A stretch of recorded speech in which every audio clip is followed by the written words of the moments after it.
Días atrás estaba meditando en una predicación, o sea, el fragmento de una predicación que puso un hermano mío de la iglesia de Paseo La Paz. Yo creo que el principal mal que aqueja al ser humano en cuanto a su relación con Dios es precisamente el pecado. Casi siempre cuando uno entra reciente a la iglesia, como que tilda de pecado absolutamente todo. Y creo que el propio sentido religioso y ortodoxo que aún existe en la iglesia, aunque debo aclarar que se ha ido perdiendo, alimenta poco a poco esos propios miedos, esos propios temores. Invité a reflexionar a un joven nuevo que recién se convertía, y conversamos en el video anterior, que por cierto, si no lo has visto, te lo dejo por aquí, sobre la voluntad de Dios y cómo conocerla. Y realmente muchas veces tenemos la idea de que si le fallamos a Dios, si pecamos, pues ya sus propósitos los vamos a perder, ya Dios no va a cumplir el propósito que Él tiene para nuestras vidas.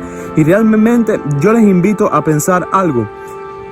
Debemos entender que todo el mundo lucha y que todo el mundo pelea la misma batalla, que es en contra de la carne. Todos tenemos un pecado que nos aqueja, o todos tuvimos un pecado que nos aqueja, uno o varios. Y realmente el pensamiento de alarma hacia ese pecado, si bien es bueno mantenerlo porque nos ayuda a alejarnos, nos ayuda a rechazar ese pecado, ¿cuál es la naturaleza o de dónde proviene el pecado? Hay algo que les quiero decir. El pecado, si bien nace de Satanás en el Edén, fue engendrándose luego por los propios seres humanos. De no ser así, el pecado no sería hereditario y pecarían Adán y Eva, y pues nosotros heredaríamos la naturaleza original con la que Dios nos creó. Pero todos sabemos que no es así. Entonces, ¿por qué el pecado ya habita en nosotros? Y porque este ya se encuentra como bien dice la Biblia, en nuestra propia concupiscencia, nuestros propios deseos de nuestro corazón, de nuestra voluntad. El hecho de considerar cosas que son pecado no depende realmente de que Satanás simplemente nos tiente o no, sino de cuán inteligente él sea, que el Señor lo reprenda, para utilizar nuestra propia concupiscencia, nuestros propios deseos carnales, y tentarnos, alejarnos de Dios, alejarnos de su voluntad. Y si todos tenemos en cuenta de que la Biblia dice que la paga del pecado es muerte, entonces quienes deberían morir por esa misma naturaleza pecaminosa somos nosotros. Básicamente lo que el estado del hermano mío de Paseo La Paz decía era que todos pecamos, todos fallamos, y el arrepentirnos una y otra vez no nos vuelve hipócritas. Al contrario, no nos hace ser falsos delante de Dios. El arrepentirnos una y otra vez de nuestros pecados, aunque sean los mismos, no es ser hipócrita, es bíblico. Es bíblico. Si bien Jesús murió por nosotros, si bien Él dio su vida por nosotros, aún seguimos pecando, lamentablemente seguimos pecando. La obra del Espíritu Santo en nosotros no se ha hecho completa, porque cuando se complete ya no vamos a estar en esta tierra. Vamos a estar en las mansiones celestiales y luego vendremos a reinar en el reino de Cristo por toda la eternidad, aquí a la tierra, en un cielo nuevo y una tierra nueva. Pero como justamente aún seguimos en este mundo, vamos a pecar, vamos a fallar. Y joven, te invito, nunca dudes que el perdón de Dios está disponible para todos, absolutamente para todos.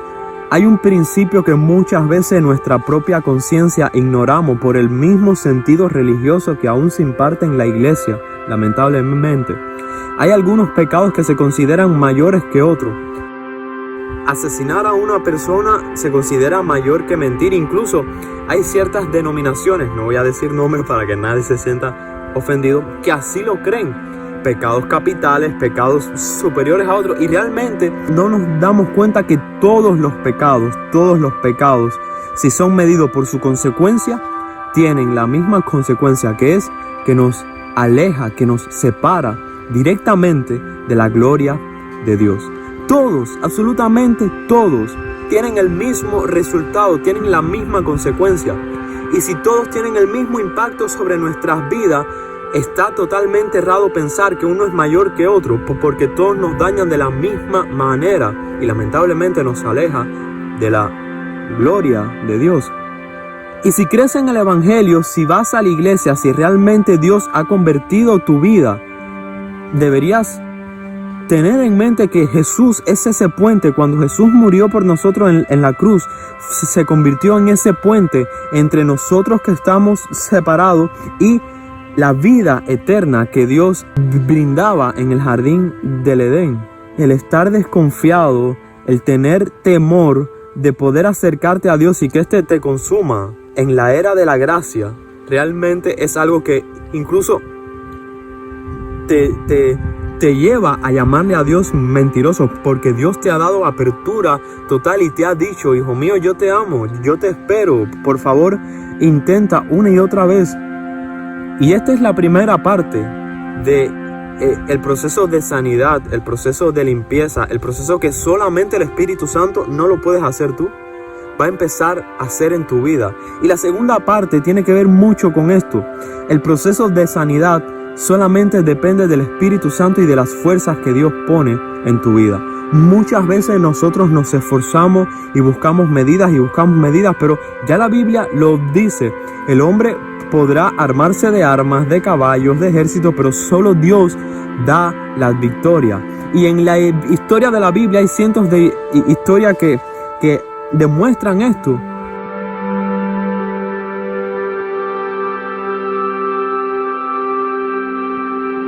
El fin de todo el discurso es, y no es precisamente teme a Jehová, aunque sí, pero acércate cada vez más a la voluntad de Dios para tu vida. No temas pedirle perdón a Él, porque solo Él es el que tiene el poder para perdonarte. Una y otra vez, las veces que sean necesarias, Dios siempre está accesible para nuestras vidas.